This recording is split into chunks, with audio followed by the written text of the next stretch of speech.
So now let's see how we can work around with Sharpen More and Smart Sharpen inside a Photopea. So in order to work around with Sharpen More, I need to go around over here onto Filter, and then I need to go around onto Sharpen right here. So over here you can see that Sharpen More is an option. And if I were to go around and click right here, then what happens is that it simply goes around and sharpens out this particular object a bit more.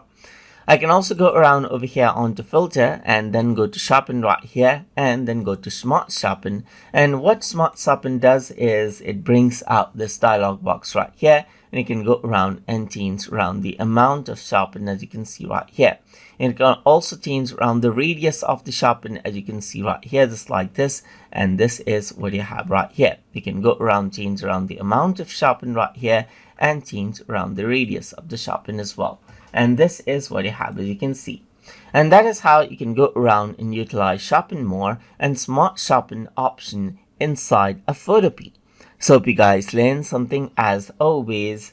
And as always, please like, comment, share, and subscribe.